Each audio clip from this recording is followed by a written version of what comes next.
السلام عليكم ورحمة الله وبركاته. الحمد لله رب العالمين، والصلاة والسلام على أشرف الأنبياء والمرسلين نبينا محمد وعلى آله وأصحابه أجمعين، أما بعد. فيقول الله سبحانه وتعالى: وأخرى تحبونها نصر من الله وفتح قريب وبشر المؤمنين.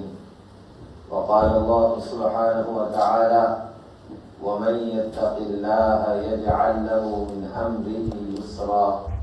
صدق الله العظيم.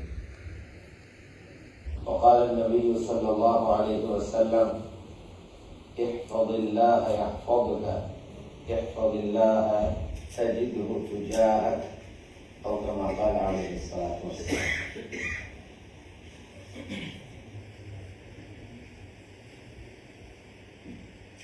கண்ணியத்துக்குரிய பெரியார்களே, சகோதரர்களே, தாய்மார்களே, சகோதரிகளே, வருடா வருடம் அல்லாஹ் ஜல்லல்லாஹு ரமலான் என்ற மாதத்தை ஒரு விருந்தாளியாக அனுப்புகிறான். வரும்போது அந்த விருந்தாளியை வரவேற்கிறோம், போகும்போது வழி அனுப்பி வைக்கிறோம். இது ஒவ்வொரு வருடமும் நடந்து கொண்டிருக்கு. ஆனால் இந்த ரமலானை கொண்டு என்ன பிரயோசனத்தை பெற வேண்டுமோ அதை பெற்றிருக்கிறோமான்னு கேட்டா அதுக்கு ஒரு தெளிவான பதில் எங்களுக்கு இருக்காது.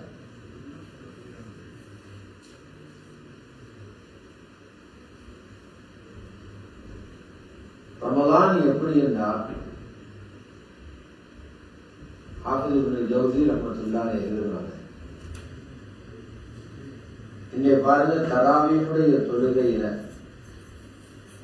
ஒரு நீண்ட சரித்திரத்தை சொன்னாங்க. குர்ஆனை படிக்கலே, அதனால தூக்கத்தில் இருந்தோம். குர்ஆனை படிச்சிருந்தா தூக்கம் போகாது, அழுக வந்திருக்கும். அதற்கு யூசுப் அலைஹிஸ்ஸலாத்துடைய ஒரு முழுமையான சம்பவம் சூரா யூசுப்ல இந்த முழுமையா சொல்லப்படும். அதற்கு யூசுப் அலைஹிஸ்ஸலாத்துக்கு 11 சகோதரர்கள் இருந்தாங்க. இப்னு ஜௌஸி ரஹ்மத்துல்லாஹி சொல்றாங்க, அடுத்த 11 மாதங்களும் அந்த 11 சகோதரர்களை போல யூசுப் அலைஹிஸ்ஸலாத்தை போலதான் ரமலான் வரும். யூசுப் அலைஹிஸ்ஸலாம் எப்படி அவங்களோட வாப்பா யாக்கூப் அலைஹிஸ்ஸலாத்துக்கு ரொம்ப முஹப்பத்தாக இருந்தாரோ, அல்லாஹ்வுக்கு ரமலான் முஹப்பத்.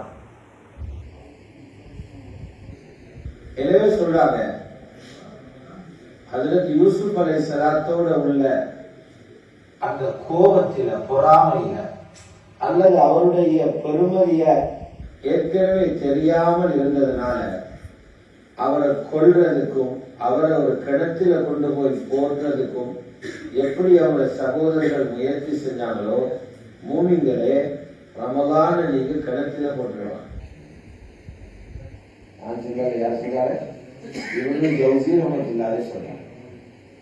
யூசுப் அலைஹிஸ்ஸலாத்தை கிணத்துல போட்டது போல நீங்க ரமலான கிணத்துல போட்டுருவாங்க.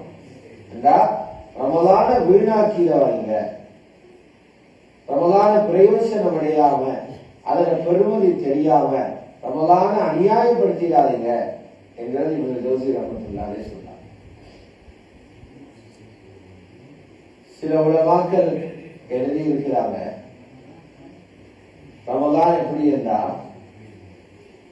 உடுப்புகளை கழுவுற அந்த வாஷிங் மெஷின் மாதிரி. ரமலான் வாஷிங் மெஷின் என்ன செய்து அழுக்கு பிடித்த அல்லது ஊத்தையான அந்த உடுப்புகள் அதில் போடுறோம், கொஞ்சம் பவுடரையும் போடுறோம், தண்ணியே விடுறோம். அதுக்கு பின்னால் அது சும்மா இருக்காது. அந்த புடவைகளை போட்டு உருட்டி பெறட்டும், கொஞ்ச நேரம் உருளும். அதுக்கு பின்னால் அந்த உடுப்பில இருக்கிற அழுக்குகளை எல்லாம் எடுத்துட்டு துப்பரவான உடுப்பை கையில தந்தது. இது போல ரமலான் என்ற மஷினை அல்லாஹ் 11 மாசத்துக்கு வரும்போது அனுப்புறான். நீங்க அந்த மஷினுக்குள்ள உள்ள போகணும். எப்படி போடணும்? ரசூலுல்லாஹி ஸல்லல்லாஹு அலைஹி வஸல்லம் போட்டுருவாங்க. ஆனா கொஞ்சம் அப்படி உருளும் பெறணும் தான். நோம்பு பிடிச்சா கொஞ்சம் வருத்தமாயிடும்.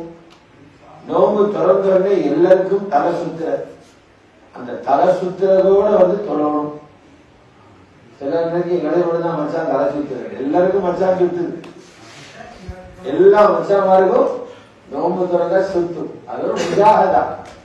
நீங்க நினைக்க வாஷிங் மஷின் சுத்துற மாதிரி அப்படி ஒரு சுத்துற. கொஞ்சம் பொறுமையாக இருந்தோம்னா எங்களோட பட்டோலையில இருக்கக்கூடிய பாவங்கள் எல்லாம் அந்த ரமலான் கரட்டி எடுத்துக்கொண்டு துப்புரவான பட்டோலையோட தந்துருவோம். இதைத்தான் குர்ஆன்ல ரப்பு சொல்றார், ரமலானால தக்வா உண்டாகும். தக்வான்னு என்ன? பாவத்திலிருந்து நிலைத்தூரமா, பாவம் இல்லாத பட்டம். ஒரு மனிதன் உடம்பில கிருமி இருக்கிறது தெரியும், விஷமான கிருமி, ஜெம்சன் சொல்லுமா, கிருமி இருக்கு. இந்த கிருமி இருக்கிறது தெரிஞ்சும் ஒருவர் மருந்து குடிக்காம இருந்தால், மருத்துவம் செய்யாம இருந்தால், ஏதோ ஒரு நாள் அவருக்கு பாதிப்பு, அவருடைய ஏதோ ஒரு உறுப்பை டேமேஜ் பண்ணும். இது போல எங்களை பட்டோலையில பாவம் இருக்கிறது தெரிஞ்சும் அந்த பாவத்தை இஸ்திக்பார் செய்து நாங்க அழிக்கலைன்னா இந்த பாவம் ஏதோ ஒரு நாள் எங்களை அடிச்சே கொடுக்கும். சுருக்கமா விளங்குங்க, மனிதனுக்கு பிரச்சனை அவனோட பாவம் தான். முழு உலகத்தில யாரு எந்த தத்துவத்தை பேசினாலும் குர்ஆனுடைய தத்துவம் ரொம்ப தெளிவாக இருக்குது. குர்ஆன் சொல்லுது, மனிதனே உன்னோட பிரச்சனைக்கு உன்னோட பாவம் தான் காரணம். தெளிவான பேசல, உன்னோட பிரச்சனைக்கு உன்னோட பாவம் தான் காரணம். وَمَا أَصَابَكُم مِّن مُّصِيبَةٍ فَبِمَا كَسَبَتْ أَيْدِيكُمْ. உங்களுக்கு ஏற்படுற முசீபத் எல்லாம், முசீபத் என்ன? முசீபத் ஒருத்தர் சந்தோஷமா இருந்தார், ஒரு செய்தி வந்து காதில விழுந்துச்சு, சந்தோஷம் பறந்து, அந்த செய்தி முசீபத். நல்லா தூக்கம் பெய்து கொண்டு இருந்துச்சு, விழுப்பு வந்த உடனே ஒரு செய்தி ஒரு ஞாபகம் வந்துச்சு, தூக்கம் கலந்துச்சு, அந்த செய்தி முசீபத். மனிதன் நிம்மதிய, சந்தோஷத்தை, சிரிப்ப, இன்பத்தை எதெல்லாம் வந்து இல்லாமல் ஆக்குதோ அதெல்லாம் முசீபத். அல்லாஹ் மொத்தமா சொல்லிதான் உங்களோட முசீபத்துகள் எல்லாத்துக்கும் காரணம் நீங்க செஞ்ச பாவம்.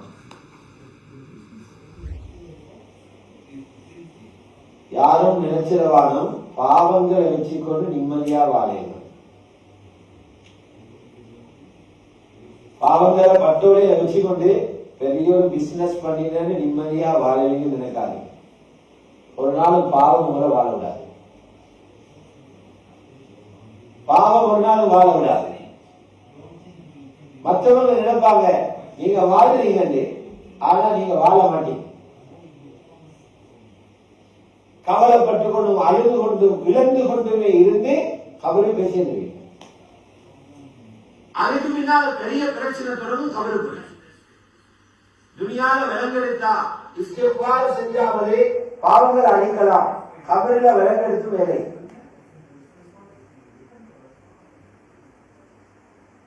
அதனால அறிஞர்கள் சொல்றாங்க, ரமலான எங்களுக்கு விலங்கெடுக்கவும் இல்லாவாம், நாங்க விலங்கெடுக்கவும் இல்லை, அறக்குறையா விலங்கெடுத்திக்கிறோம். ரமலான யாரு விலங்கெடுக்கிறாங்கடா கபருக்குள்ளி ஆகி. ரமலான யாரு விலங்கெடுக்கிறாங்க? பாஸ் பண்ணி போகணும் கபருக்குள்ளி. போன ரமலானு பிறகு யாரையெல்லாம் நீங்க கொண்டு போய் அடங்கினீங்களோ, எத்தனையோ பேர் அடங்கிடும் போன ரமலானு பிறகு. மண்ணுக்குள்ள வச்சு மறைச்சிட்டு வந்துட்டோம். அவங்களுக்கெல்லாம் இது புதிய ரமலான். கபருக்குள்ள இருந்து மேலுள்ள ரமலான் இவங்க பார்க்கிறாங்க. அவங்களுக்கு ஃபர்ஸ்ட் ரமலான். நாங்க நினைக்கிறோம் கபருக்குள் இருக்கிறவங்க பிரச்சனை இல்லாம இருக்கிறாங்க. அதனால சிலாக்கள் நினைக்கிறாங்க அதை கபரு போனாலும் பரவாயில்லை, வாழ்கிறத விட சாகிறது நல்ல விடுறாங்க. அவங்க நினைச்சீங்க செத்தா பிரச்சனை முடியும். பெரிய பிரச்சனை கபருக்குள் இருக்குது. அந்த செய்தி இங்க வரதில்லை. ஏன் வரதில்லை? அல்லாஹ் மீடியாக்களுக்கு அங்க போக விடல. கபருக்குள்ள மீடியாக்களை போக விட்டிருந்தா வாப்பமார் உம்மமார் படுகிற அதாவ இங்க விளங்காது. விலகினா பிள்ளைகளை தூக்கம் போகாது, சாப்பாடு இருக்காது. கபருக்குள்ள எல்லாரும் நிம்மதியாக இருக்கிறாங்கன்னு நினைச்சிடாதீங்க. பெரும் பிரச்சனைகளுக்குள்ள இருக்கிறாங்க கபருக்குள்ள. அதாவது இவங்க ஜோசி ரஹ்மத்துல்லாஹி சொல்றாங்க, கபராளிய தட்டி தமன்னோ ஆசைய கேளுங்கன்னு சொன்னா நீங்க கேட்கிற ஒன்றையுமே அவங்க கேட்க மாட்டாங்க. நீங்க என்ன கேட்பீங்க? பவுன்ஸ் போதாது தாங்கன்னு கேட்பீங்க.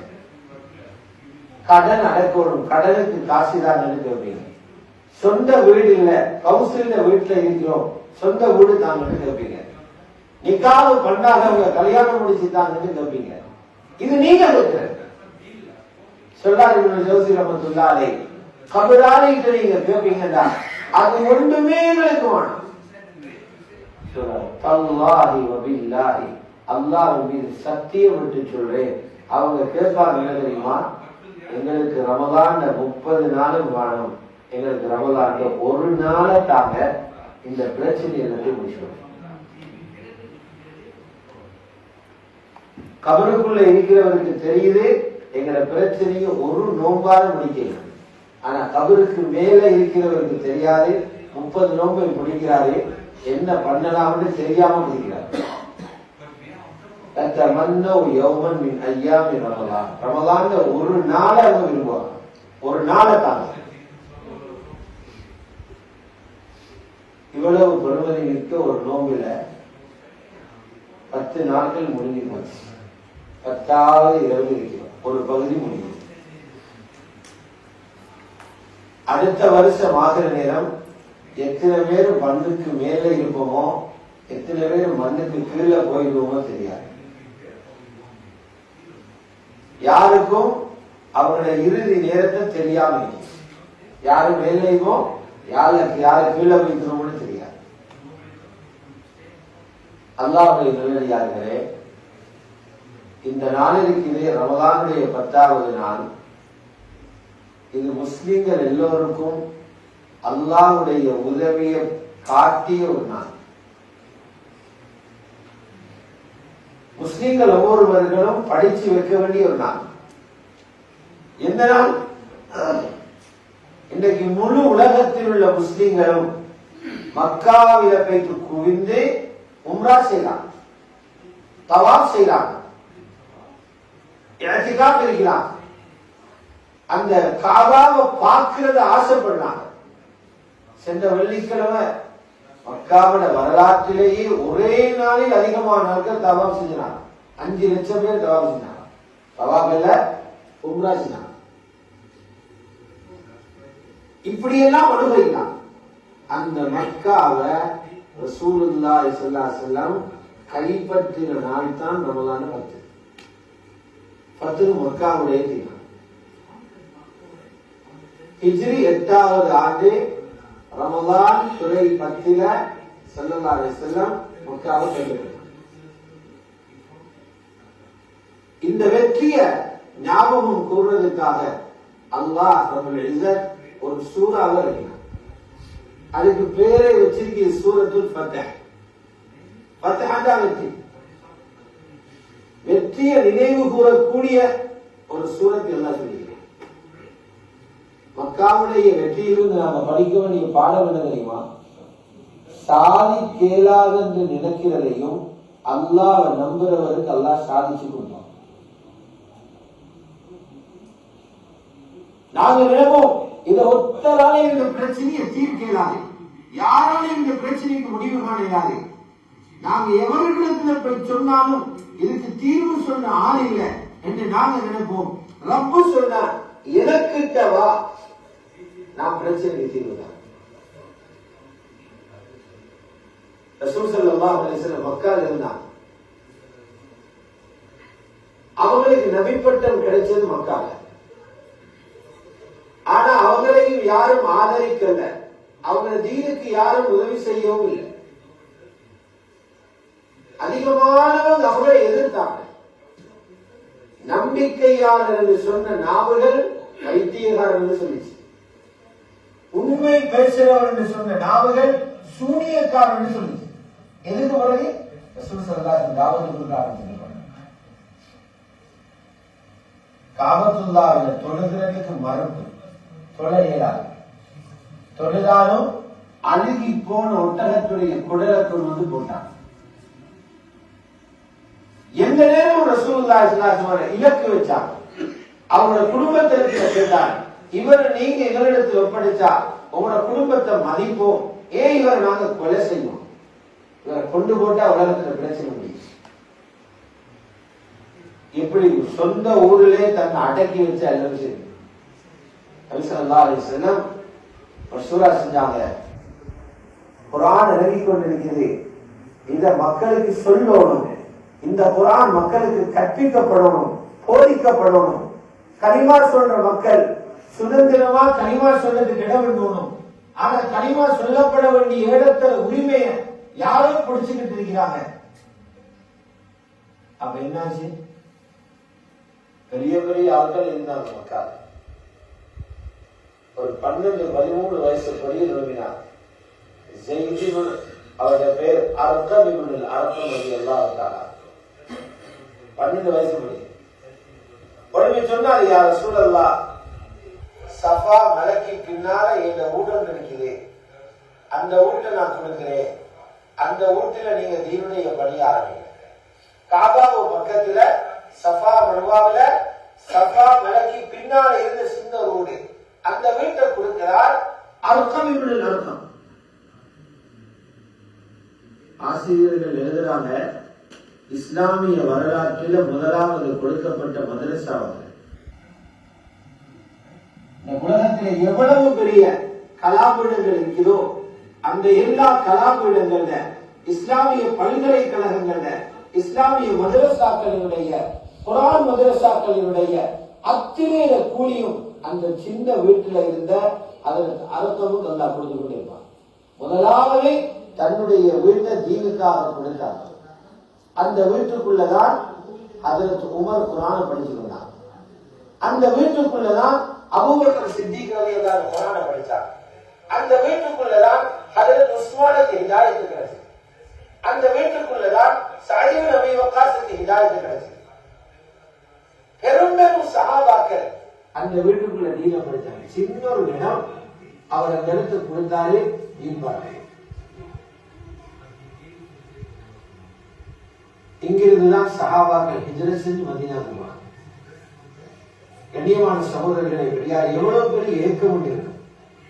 ஹிஜ்ரத் லேசா, ஹிஜ்ரத் என்ன, தான் பிறந்து வளர்ந்த ஊர்ல தனக்கு சுதந்திரம் இல்லாததாக அந்த ஊரை விட்டு ரசூலுல்லாஹ் சஹாபாக்களும் விரும்பியோ விரும்பாமலோ போயிட்டாங்க மதீனா. அதுக்கு முதல்ல 2 முயற்சி செஞ்சாங்க. கிறிஸ்துவராக இருந்தார், அஹ்லுல் கிதாபை சேர்ந்தவராக இருந்தார் ஹிரக்கல் மன்னர், இவர்களுக்கு உதவுவார் சொல்லி ரசூல் ஸல்லல்லாஹு அலைஹி வஸல்லம் ஒரு ஜமாத் அனுப்பினாங்க. அங்கேயும் ஒழுங்காக அமையல, உதவிகள் செய்தார், ஆனால் முழுமையான ஒரு சுதந்திரம் அங்க இல்லை. அதனால ஸல்லல்லாஹு அலைஹி வஸல்லம் உத்தரவு கொடுக்கப்படி போக மதீனா. ஏதோ மதீனாவுக்கு பல கியாமங்களோட சஹாபாக்கள் வந்து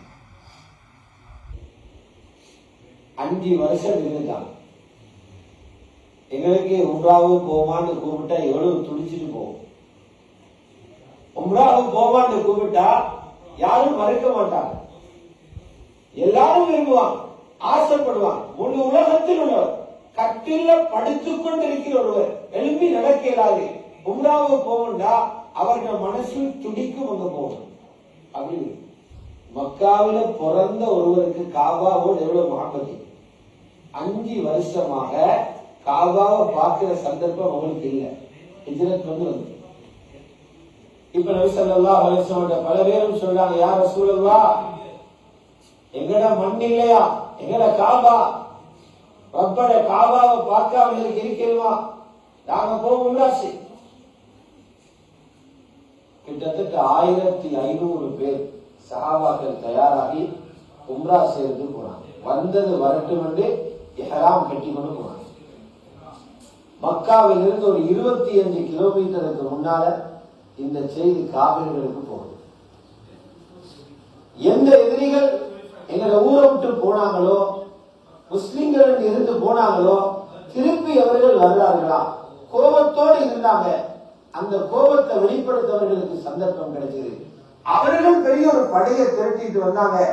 இந்த முஸ்லிம்களை மக்காவுக்குள்ள போக விடுறதில்லை, இவங்களோட சண்டை முடிவு. நபி அலைஹிஸ்ஸலாத்து வஸ்ஸலாம் அவங்களுடைய தூது அனுப்பினாங்க, நாங்க சண்டை பிடிக்க வரல, உம்ரா செய்யணும்.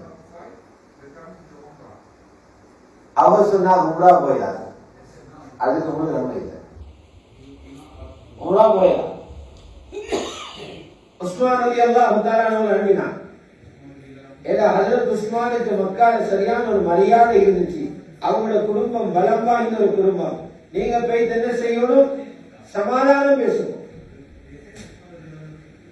ஹஜ்ரத் உஸ்மான் ரலியல்லாஹு போனா இங்க ஒரு பொய் செய்தி வந்துருச்சு, ஹஜ்ரத் உஸ்மான கொலை செஞ்சிட்டாங்க. சஹாபாக்கள் ரத்தம் கொதிச்சு. அப்ப நபி ஸல்லல்லாஹு அலைஹி வஸல்லம் எல்லா சஹாபாக்களையும் பையத் செஞ்சாங்க. என்ன பையத் செஞ்சாங்க, நாங்க அனைவர்களும் எங்களோட உயிர் போனாலும் தீன்ல இருப்போம், தீனை பாதுகாக்கிறதுக்கு உயிரையும் நாங்கள் கொடுப்போம்.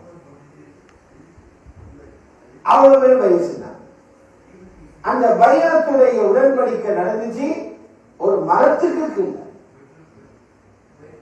அல்லாஹ் ரப்பல் இஸ்ஸத் சூரத்துல் ஃபத்ஹ்னு சொன்னேன். அந்த சூரத்துல் ஃபத்ஹ்ல அந்த மரத்தையும் சேர்த்து சொல்றான். இந்த மரத்துக்கு கீழே நடந்த பைஅத்தை அல்லாஹ் பொருந்திக் கொண்டான். லகத் ரதியல்லாஹு அனில் முஃமினீன் இத் யுபாயிஊனக தஹ்த அஸ்-ஸஜரா. மூமின்கள் உங்களோட இந்த மரத்துக்கு கீழே பைஅத் செஞ்சாங்களே, அல்லாஹ் அதை பொருந்திக் கொண்டான். பைஅத் நடந்துச்சு. ஆனா பிறகு செய்தி வருகிறது, உஸ்மான் ரலியல்லாஹு அன்ஹு கொண்டது பொய் செய்தி. அப்படி ஒன்று நடக்க இல்லை. ஹஜ்ரத் உஸ்மான குடும்பம் சொல்றாங்க, மற்றவங்களுக்கு உம்ரா செய்ய சந்தர்ப்பம் இல்லை, நீங்க வந்தீங்க சமாதானம் பேச, உங்களுக்கு நல்ல டைம் இருக்குது, அழகா உம்ரா செஞ்சுட்டு போங்க, நாங்க அதுக்குரிய எல்லா ஏற்பாடையும் செஞ்சோம். இதுதான் சொல்ல இஸ்திக்லாஸ். எதுக்கு அனுப்பினும் அந்த வேலையை தான் பார்க்கணும். உஸ்மான் ரலியல்லாஹு சொன்னாங்க, நபி ஸல்லல்லாஹு அலைஹி வஸல்லம் உம்ரா செய்ய அனுப்பல, சமாதானம் பேசுறது. சொன்ன வேலையை செய்யறதுதான் ஒரு அடிவே வேலை. எனக்கு சொல்லி சமாதானம் பேச நான் ஒரு நாள் உம்ரா செய்ய. கடைசியில் அவங்களோட ஒரு தூது கோஷ்டி வந்தாங்க. 2 சாராரும் இருந்து ஒரு சமாதான ஒப்பந்தம் செஞ்சாங்க. அது ஒப்பந்தம் அல்ல, ஒரு பக்க சார்பான தீர்மானம், முழுக்க எதிரிகளுக்கு சார்பான தீர்மானம். சுஹைல் இப்னு அம்ர் என்பவர் அவங்கள சமாதான குழுவுக்கு தலைவராக வந்தாரு. இந்த பக்கம் ரசூல் ஸல்லல்லாஹு அலைஹி வஸல்லம் என்ன சமாதானம், சமாதான தீர்மானம் எழுதப்படுகிறது. முஹம்மது ரசூலுல்லாஹுக்கும் மக்காவுடைய குறைஷிகளுக்கு இடையிலான சமாதான ஒப்பந்தம். அப்பவே அவரோட சமாதான தலைவர் எதிர்ப்பு தெரிவித்தாரு, முஹம்மது ரசூலுல்லாஹ்வை நான் விட மாட்டேன், பிரச்சனையே அங்கதான். நீங்க முஹம்மதாக இருந்திருந்தா எங்களுக்கு உங்களுக்கு பிரச்சனை இல்லை. எங்களுக்கு எப்ப பிரச்சனை, உங்களை ரசூலுல்லாஹ்னு சொல்லவே. அதனால நீங்க உங்களோட வாப்பட பேர் எழுதணும், முஹம்மது இப்னு அப்துல்லாஹ் எழுதினா சமாதானம் நடக்கும், ரசூலுல்லாஹ் நடக்கும். சமாதான ஒப்பந்தத்தை எழுதினது ஹஜ்ரத் அலி. நபி ஸல்லல்லாஹு அலைஹி வஸல்லம் அலி வெட்டுங்க, ரசூலுல்லாஹ் வெட்டி போட்டு இப்னு அப்துல்லாஹ் எழுதுங்க. அதுல தாலி ரோஷத்துல சொன்னார், யார சொல்லலாம், நான் அழிக்கவே மாட்டேன், நான் எழுத மாட்டேன். ரசூலுல்லாஹ்வுக்கு நான் வெட்ட மாட்டேன், அழிக்க மாட்டேன். ஸல்லல்லாஹு அலைஹி வஸல்லம் அந்த இடத்தை காட்டுங்க. அந்த இடத்தை அவங்களோட கையால அழிச்சு ஸல்லல்லாஹு அலைஹி வஸல்லம் அல்லாஹ் அந்த நேரம் ஒரு குதிரத்தை கொடுத்தார். முஹம்மது இப்னு அப்துல்லாஹ். அதுல என்ன எழுதப்பட்டுச்சு சமாதானத்துல, நீங்க எவ்வளவுதான் நடிகாக உம்ராக்கு வந்தாலும் இந்த வருஷம் எல்லாரும் திரும்பி போகணும். எப்படி இவங்க போறதால் அவனுக்கு என்ன குறைய போகுது? பம்பு வந்த அவ்வளவு பேரும் திரும்பி போகணும். இதுக்கு பதிலாக அடுத்த வருஷம் ஹிஜ்ரி 7 உங்களுக்கு வரலாம். அதுவும் வாரவர்கள் எப்படி வரணும் தெரியுமா? ஆயுதங்கள் எதுவும் கொண்டு வரக்கூடாது. தற்பாதுகாப்புக்கு வாள் கொண்டு வந்தா அதுவும் உரைகளில் போடப்பட்டிருக்கும். 3 நாள் மட்டும் மக்கள் நிற்கலாம். 3 நாள் முடிஞ்சதற்கு பின்னால ஒரு நிமிஷம் கூட மக்கள் நிற்கப்படாது. மக்காவுக்கு வெளியாகும். 2வது ஒப்பந்தம் எழுதினாங்க. அப்படி அந்த காலத்துல மக்காவுக்குள்ள வந்தா இந்த ஒப்பந்தத்துக்கு பின்னால இதுக்கு பின்னால மக்கால இருக்கிற யாராவது முஹம்மது ஸல்லல்லாஹு அலைஹி வஸல்லம் தீனை ஏற்றுக்கொண்டு அவங்க மதீனாவுக்கு வந்தா அவங்க உடனே எங்களுக்கு பிடிச்சு தரும். எப்படி யாராவது முஸ்லீமாகி வந்தா அவங்கள மதீனாவை ஏற்றுக்கொள்ள கூடாது, அவங்கள திருப்பி தரும். ஆனா மதீனாவில் இருக்கிற யாராவது இஸ்லாத்தை விட்டு முறுத்ததாகி மக்காவுக்கு திரும்பி வந்தா எங்களுக்கு பேட்டு வரப்படாது, நாங்க தரவும் மாட்டோம். நியாயமா? எந்த வகையில் நியாயம்? இந்த ஒப்பந்தம் எழுதுகிற நேரம் அவர்களுடைய சமாதான தலைவராக வந்திருக்கிற சுஹைல் இப்னு அம்ருடைய மகன், அவருடைய கைகால் எல்லாம் விலங்கு போட்டு கட்டி வச்சிருக்கிறது. முஸ்லிம் ஆனதுனால அவர் முஸ்லிம்கள பக்கத்து வரப்படாதது, அதை இழுத்து கொண்டு வரார். எவ்வளவு கவலையாய். நபி ஸல்லல்லாஹு அலைஹி வஸல்லம் சொன்னாங்க, நீங்க பொறுமைக்கோங்க, பொறுமையா இருக்கோ, சொர்க்கத்தில் இன்ஷா அல்லாஹ் அவரை சந்திப்போம், ஒப்பந்தத்தை மதிக்கணும், இவரை திருப்பி நீங்க நம்பணும். முஸ்லிம்களுடைய ஈரல் கரஞ்சிச்சான் அவர் போடுற ஒரு சத்தத்தை. அல்லாஹ்வுடைய நல்லடியார்களே, இந்த ஒப்பந்தம் எழுதி முடிய எந்த சஹாபிக்கும் வந்து திருப்தி இல்லை. சஹாபாக்களுடைய ரத்தம் கொதிக்கும். ஏன்னா வெளிரங்கமா பார்த்தா விளங்குது, குஃப்ருக்கு முழுமையாக ரசூலுல்லாஹ் அடிபணிஞ்சிட்டாங்க.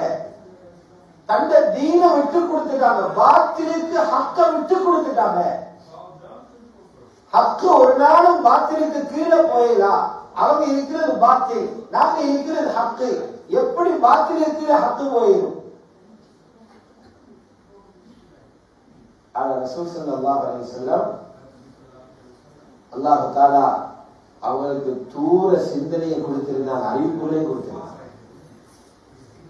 நபி ஸல்லல்லாஹு அலைஹி வஸல்லம் சொன்னாங்க, ஒப்பந்தம் எழுதப்பட்டாச்சு, ஒவ்வொருத்தரும் இதை மதிக்கணும். எல்லாரும் இஹ்ராமோட வந்திருக்கிறோம், இஹ்ராம இங்கே கலைங்க, எல்லாரும் முடிகளை வலிங்க, குர்பான் கொடுக்கிறதை கொண்டு வந்த ஒட்டகங்களை இங்கே குர்பான் கொடுங்க, எல்லாரும் வாபஸாக வலினாங்க.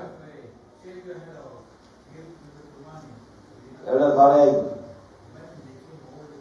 உம்ராவும் பறிவைத்து இந்த உரிமைகளை பறி கொடுத்துட்டு போறோமே. சஹாபாக்களுக்கு இருந்த கவலையால யாரும் முடிவளிக்கவில்லை, ஒட்டகத்தை அறுக்கவில்லை. 3 முறை சொன்னான். பல பேரை சொல்லி முடிகிறதுக்கு இடையில பாஞ்சு கொண்டு செய்யக்கூடிய சஹாபாக்கள் யாருமே முடிவளிக்க. சரியான கவலை. கவலையோட போனாங்க. அவங்களோட மனைவியில ஒரு குடிசைக்குள்ள உம்மு சலமா ரலியல்லாஹு அன்ஹா அவங்க யார சொல்லா கவலையோட வாடுங்க சொன்னாங்க. இந்த சஹாபாக்கள் வளமையில சொன்ன உடனே இதாத்து செய்யக்கூடிய வழிபடக்கூடியவங்க. இன்றைக்கு நான் சொல்லியும் யாரும் இஹ்ராம் கண்டாலும் ஸல்லல்லாஹு அலைஹி வஸல்லம் மிக அழகான ஒரு புத்திமதியை சொன்னார், அழகான ஒரு வழிகாட்டு. இமாமுல் ஹரமைன் எழுதுறாங்க, உலகத்தில டென்ஷன்ல இருக்கிற ஒரு கணவனுக்கு அழகான புத்திமதி சொன்ன ஒரு மனைவி தான் உம்மு சலமாவுடைய யாருக்கு மாட்டாங்க.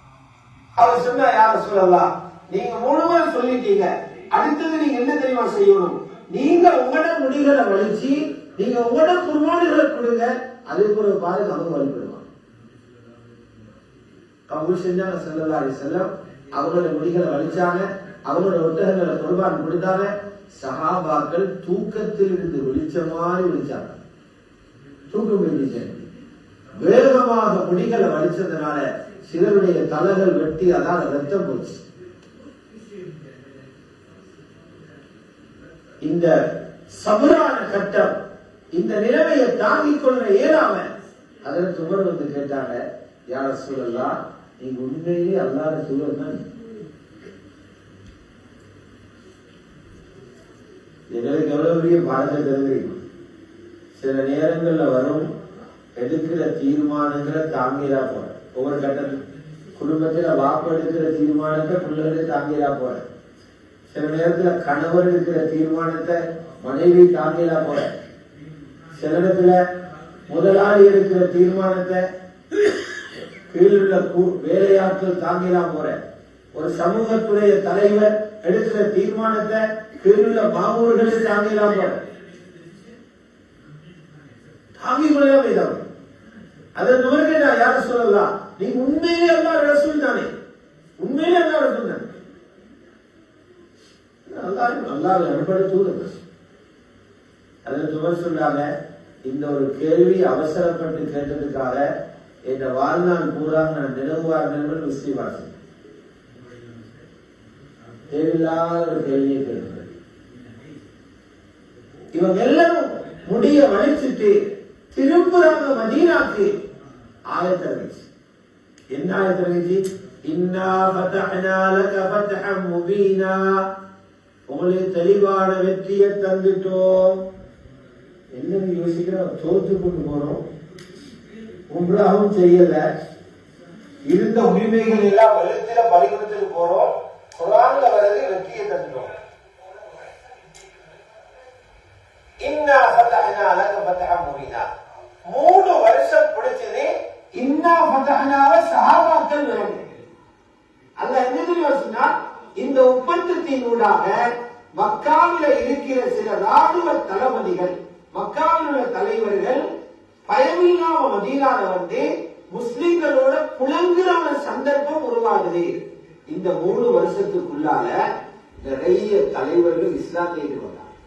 அம்ர் இப்னுல் ஆஸ், பெரிய காலித் இப்னுல் வலீத், அபூ சுஃபியான கூட கல் நெஞ்சம் அப்படியே பஞ்சி போல மாறின இந்த மதீனாவுடைய சூழலை வந்து பார்க்கலாம்.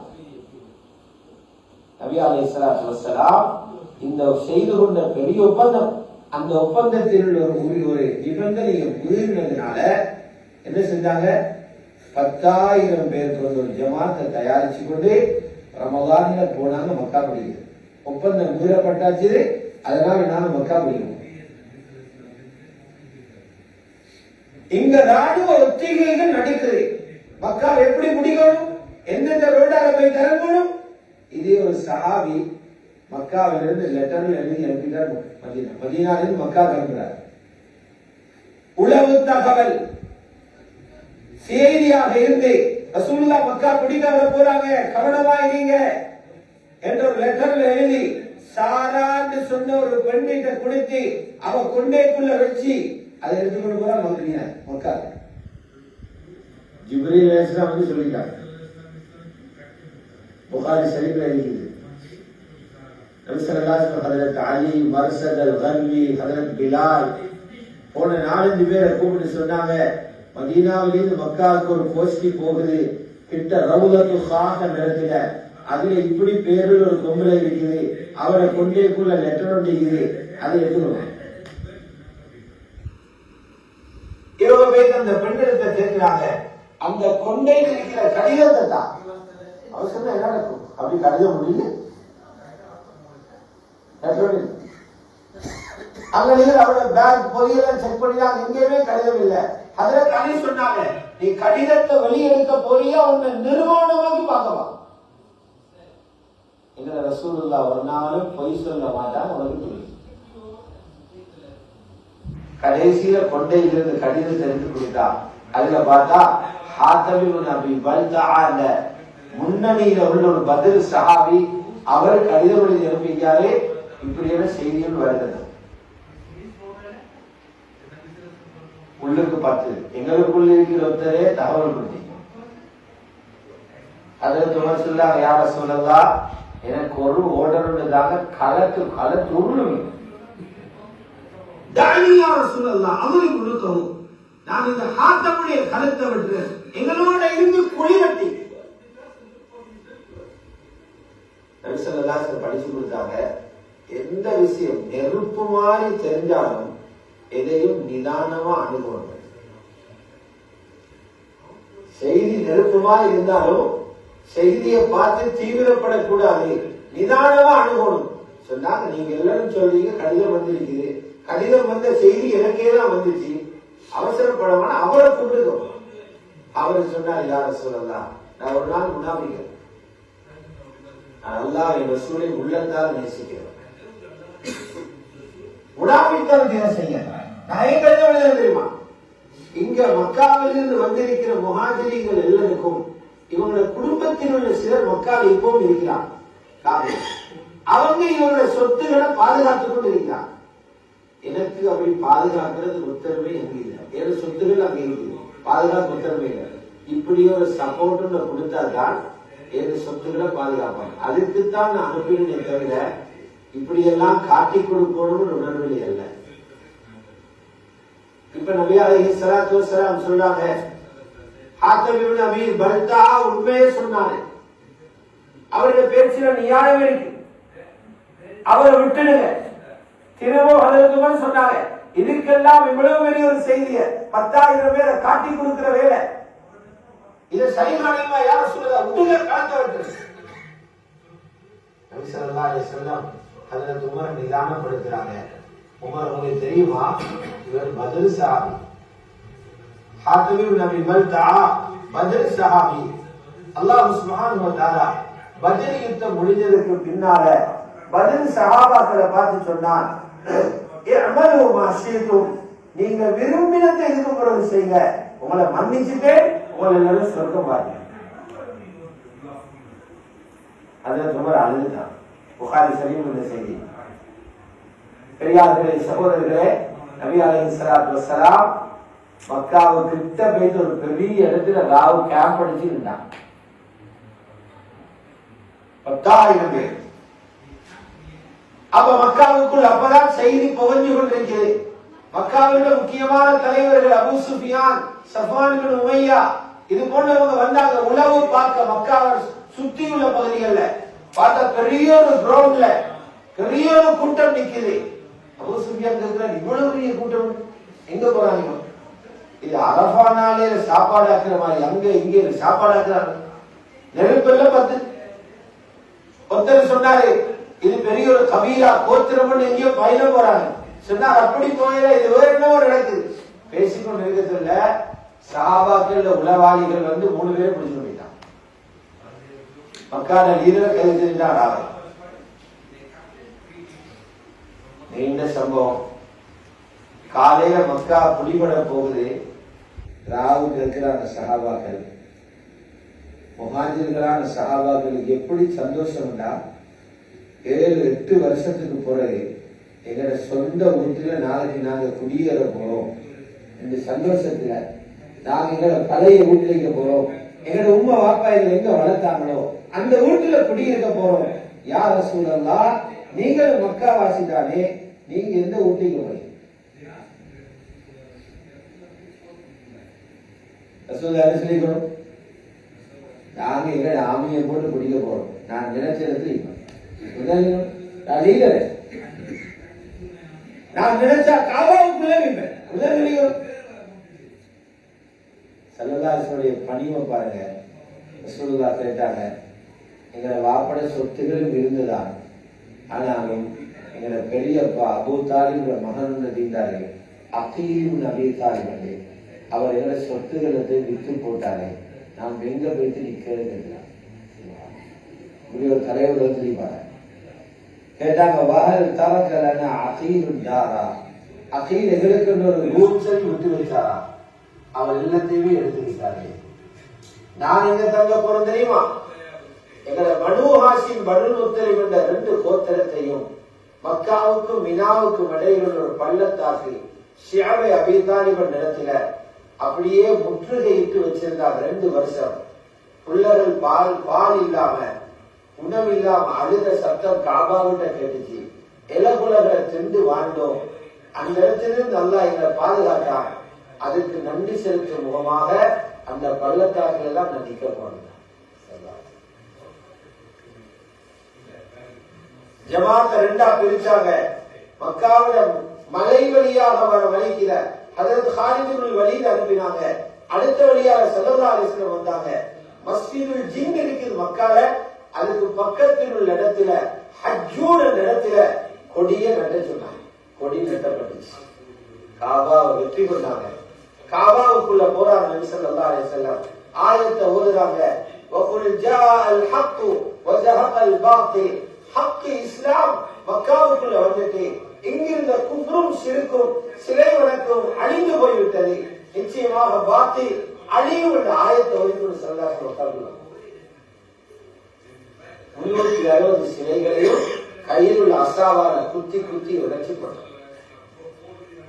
காபா உள்ளு போகணும். காபாவுடைய சாவி இருந்துச்சு. உஸ்மான் இப்னு அபீ தல்ஹா என்பவருடைய உம்மா, அவரோட பரம்பரை தான் காபாவை சுத்தம் பண்றது. அந்த சாவிகளை வச்சிருக்கிற போது சொன்னாங்க, உம்மாட்ட போயிட்டு சாவி எடுத்து விடுவாங்க. உம்மாட்ட போயிட்டு சாவி எடுத்தா கேட்க போனா அவர் சொன்ன இதை தரமாட்டேன், சாவி எடுத்தா திருப்ப சாவி கிடைக்காது, அதனால தரமாட்டேன். சுபஹானல்லாஹ். உஸ்மான் இப்னு அபீ தல்ஹா வாழ உருவி சொன்னாரு, உம்மா சாவியை தர போறீங்களா? கழுத்தை விட்டாங்க. உங்களை விட ரசூலுல்லாஹ்வுடைய பேச்சனுக்கு விருப்பம் கூட சொல்ல ஆசைகள் உம்மா பயந்து சாவியை கொடுத்தான். ஸல்லல்லாஹு அலைஹி வஸல்லம் தொடர்ந்து அருளுக்கு போயிட்டு தொழுது தக்பீர் சொல்லி துஆவல்ல கேட்டுட்டு திரும்ப காபாவை மூடி ஹஜ்ரத் உஸ்மான் இப்னு அபீ தல்ஹாட கையில கொடுத்தாங்க. இந்த சாவி உங்களோட குடும்பத்துக்கே தான், இதை பறிக்கிறவன் அநியாயக்காரன். அன்றைய தினத்தில்தான் ஹஜ்ரத் பிலால் ரலியல்லாஹு அவர்களை காபாவுக்கு மேலால ஏற்றி அதுல ஸல்லல்லாஹு அலைஹி வஸல்லம் பாங்கு சொல்ல வச்சாங்க. எந்த மக்காவுடைய பாலைவனத்துல அல்லாஹ் என்று சொன்னதனால அந்த சுடு மணல்ல பிரட்டி அடிக்கப்பட்டார்களோ, அதே மக்காவுடைய மண்ணில் உள்ள காபாவுக்கு மேலே இருந்து அல்லாஹு அக்பர் என்று சொல்லியிருக்கிறார். இஸ்லாத்தில இன மத பேதம் இல்ல என்கிறத ஸல்லல்லாஹு காட்டினால அதற்கு பிலால மேலே அன்றைய தினத்தில படிச்ச மக்காதான் 1446 வருஷமாக நாங்கள் எல்லாரும் இன்றைக்கு அனுபவிச்சு கொண்டு இருக்கிறோம் மக்காவுடைய வெற்றி. அப்போ ரசூலுல்லாஹி சொன்னாங்க, மக்காவில் இருந்து மதீனாவுக்கு போற ஹிஜ்ரத் இன்றையோட முடிஞ்சிட்டு, வேற ஊருக்கு ஹிஜ்ரத் இருக்கும். மக்காவிலிருந்து மதீனாவுக்கு வர ஹிஜ்ரத் இல்ல. இனி உலகம் முடியும், இஸ்லாம் இருக்கிற வரைக்கும் மக்கா முஸ்லிம்களை கைதான். லா ஹிஜ்ரத் பஅத ஃபத்ஹ். மக்காவிலிருந்து மதீனாவுக்கு போற இந்த ஹிஜ்ரத் பத்து மக்காவுக்கு கூட இல்லை. பாருங்க, எங்க இருந்த முஸ்லிம்களை அல்லாஹ் 3 வருஷத்துல மக்காவையே கையில கொடுத்தார். 3 வருஷத்துக்கு முன்னால உம்ரா செய்யறதுக்கு விசா கொடுக்கல. 3 வருஷத்துக்கு பின்னால அல்லாஹ் மக்காவையில தூக்கி கையில கொடுக்கிறார். வச்சுக்கோ மக்கா. இது எதை காட்டுது? பொறுமையாக இருந்து அல்லாஹோட தொடர்பை சீராக்கினா எந்த பெரிய நிலைமையும் அல்லாஹ் தலைகீழாக மாற்றக்கூடிய சக்தி உள்ளது. எங்களோட வாழ்க்கையில வர பெரிய பெரிய மலபூட பிரச்சனைகளையும் அல்லாஹோட தொடர்பட்டா சாதிக்க முடியுங்கிறத இந்த சரித்திரம் ஞாபகம். அதனால கண்ணியமான அல்லாஹ்வுடைய நல்லடியார்களே, இது போன்ற சரித்திரங்களை ரமலானுடைய காலத்தில் நாங்க பார்த்து எங்களோட பிரச்சனைகளையும் அல்லாஹ்வோடு தொடர்புகளும் சீராக்கலாம்னு சொல்லி நாங்கள் உறுதி கொள்ளணும். முக்கியமாக 3 நேரங்களை உலமாக்கள் சொல்றாங்க. கலாநிதி உமர் அப்துல் காஃபி உலகத்திலேயே ஒரு சிறந்த அறிஞர். இவர் சொல்றாரு, ரமலான்ல 3 நேரங்கள்ல துஆவை உத்தரவாதம். அவர் எழுதுகிறார் ஒரு உயர்ந்த மட்டம். அவர் எழுதுகிறாரு ஒவ்வொரு அவர் துவா கேட்கிறார். அந்த 3 நேரத்திலேயும் ஒவ்வொரு அவர் ஒரு நாளைக்கு 3 மணித்தியாலும் துவா செய்யணும். இதெல்லாம் நிறைய பேருக்கு துவா செய்ய தெரியாது. நாங்க நினைக்கிற துவான்னா அரபுலாம் கேட்கணும். தொழுகைக்குள்ளதான் அரபுல துவா கேட்கணும். தொழுகை வழியில அவரவரோட பாஷையில் துவா கேட்கணும். கபருல வச்ச பிறகு அரபில இருப்பாங்க இல்ல. அக்கீதா எழுதுறாங்க குல்லு இன்சானின் யுஸ்அலு பிலுகத்திஹி. ஒவ்வொரு மனுஷரும் அவரவரோட பாஷையில தான் கபருல விசாரிக்கப்படுவாங்க. பாஷையோட படிச்சவங்க அல்ஹம்துலில்லாஹி ரப்பில் ஆலமீன் என்று தொடங்கி அல்லாஹும்ம ஸல்லி அலா சய்யிதினா முஹம்மதுன்னு சொல்லிட்டு உங்களுக்கு எந்த பாஷையில தெரியுமோ அந்த பாஷையில அல்லாஹ் நம்ம தேவைங்க சொல்லுங்க. அல்லாஹ் எப்படி தேவை கேட்கணும்? முதலாளிகிட்ட கேட்கிற மாதிரி இல்லை. அல்லாஹ் கேட்கணும், மினிஸ்டர் கேட்கிற மாதிரி இல்லை. அல்லாஹ் கேட்கணும், பிரைம் மினிஸ்டர் கேட்கிற மாதிரி இல்லை. அல்லாஹ் கேட்கணும், உம்மாட்ட கேட்கிற மாதிரி. ஒரு சின்ன புள்ள உம்மாட்ட எப்படி கேட்கும்? அடம் பிடிச்சு கேட்கும், தரங்காட்டி விட்டாரு. அல்லாஹ் அப்படி கேட்டா தான் அல்லாஹ் சந்தோஷம். ஹதீஸ்ல இருக்குது இதா சஅல்துமுல்லாஹ ஃபஅஜிபுல் மஸ்அலா. அல்லாஹ்ட்ட கேட்டா உறுதியாக கேளுங்க. உங்களுக்கு அல்லாஹ் வற்புறுத்தேனா அல்லாஹ் உறுதியாக கேளுங்க. உலகத்துல சில பிரச்சனைகள் இருக்கும். யாருன்னு சொன்னாலும் அந்த பிரச்சனையை தீர்க்கேளாது. அதுக்கு யாரும் சொல்யூஷன் தர மாட்டாங்க. உலகத்தில் ஒத்தனை விட இல்லை. ரப்பட முன்னுக்கு வைங்க, அவனிட தீர்வு. அது எவ்வளவு பெரிய பிரச்சனை ஆகிடும். ரப்பட முன்னால வைங்க கண்ணீரோட, அந்த பிரச்சனைக்கு ரப்பிட்ட தீர்வு. நீங்க மனிதன்கிட்ட கேட்டீங்கன்னா 2ஆம் முறை கேட்கிற நேரம் முகத்தை சுழிப்பான், 3ஆவது முறை கேட்கிற நேரம் உங்களோட பேசவே மாட்டான். அல்லாஹ் எப்படி தெரியுமா? அல்லாஹ் அவர்கிட்ட கேட்காம போன அவனுக்கு கோபம். ஒருத்தருக்கு ஒரு தேவை ஏற்படுது, எனக்கு இதை அறிவால செஞ்சு கொள்ளலாம், என்ன பணத்தால செஞ்சு கொள்ளலாம். ஒருத்தர் போனா அல்லாஹ்வோட கோபம் இருக்கிறது. ஹதீஸ் சொல்லுது மல்லம் யஸ்அலில்லாஹ் யக்திப அலைஹி. அல்லாஹ்ட்ட யாரு கேட்கலையோ அல்லாஹ் அவரோட கோபம். அதுல முதலாவது நேரம் தான் தஹஜ்ஜுத் நேரம். சஹர் சாப்பிட வழி தொழுகைக்குள்ளேயும் வரும், தொழுகைக்கு வெளியிலையும் வரும். ஒரு மணித்தியாலும் இல்லாட்டி ஒரு 20 நிமிஷம் துவாலை. 2வது நேரம் எது தெரியுமா? சுபகு தொழுகன்னு தூங்கினார். சுபகு தொழுகைக்கு பின்னால் உள்ள நேரம் உம்ரா செய்த நேரம். அல்லாஹ் ஜிக்ர்ல துஆவில ஈடுபட்டு இருப்பீங்கடா, ஒரு நிரப்பமான ஹஜ்ஜும் உம்ராவும் செஞ்சக்கூடிய கொஞ்சம் ஒரு சூரியன் உதிக்கும் வரைக்கும் நல்லவர்கள் ஈடுபட்டு அல்லாஹ்விடத்தோட தேவைகளை முன்வைங்க. 3வது இஃப்தாருடைய நேரம். அவர் சொல்றாரு, நீ ரமலான்ல 90 மணித்தியாலங்களை ஒதுக்குங்க, அல்லாஹ்விடத்தில் நம்முடைய தேவைகளை கேட்கிறது. அல்லாஹ் நிச்சயமாக உங்களுடைய தேவைகளை பூர்த்தி செய்வார். இதுக்கு முதல்ல சொல்லிக்கிறேன், ஜக்கரியா அலைஹிஸ்ஸலாத்துக்கு 125 வயசு, மனைவிக்கு 90 வயசு. உலகம் சொல்லிச்சு இந்த கிழவனுக்கும் கிழவிக்கும் குழந்தை கிடைக்க சான்ஸ் இல்லை. அதுல ஜக்கரியா அலைஹிஸ்ஸலாம் அல்லாஹ்விடத்துல விடா புடியாக கேட்டுக்கொண்டே இருந்தாங்க. பதில் என்ன வந்துச்சு? உங்களுக்கு பிள்ளையும் தந்து அந்த பிள்ளைக்கு யஹ்யான்னு நாங்க பேர் வச்சிட்டோம். அந்த புள்ள உங்களை சங்கப்படுத்தி வாழக்கூடிய ஒரு பிள்ளையாக இருக்கும். கியாமத்திலேயும் உங்களை சந்தோஷப்படுத்துற பிள்ளையா இருப்பார். முழு வரலாறையும் சேர்த்து அல்லாஹ் பண்ண சொல்லி உலகம் சொல்லிட்டு புள்ள கிடைக்கிறார். அல்லாஹ் புள்ளையும் சொல்லி பேரையும் சொல்லி அந்த புள்ள எதிர்காலத்தில் எப்படி வளர்ந்து வாழும் அந்த சரித்திரத்தை சொல்லி. அதனால துஆவுக்கு மிக முக்கியமான ஒரு இடம் கொடுத்து ரமலானில சாதிக்க முடியாத காரியங்களை அல்லாஹ்விடத்தில் சாதிக்க முயற்சி செய்வோம். வல்லவன் அல்லாஹ் சுப்ஹானஹு வ தஆலா எங்கள் அனைவர்களையும் கபூல் செய்வாராக. ரமலானின் இந்திய நாட்களில் சிறப்பாக கழிப்பதற்கு அல்லாஹ் தௌஃபீக் செய்வாராக. வாஹிர் தஅவானா அல்ஹம்துலில்லாஹி ரப்பில் ஆலமீன். அஸ்ஸலாமு அலைக்கும்.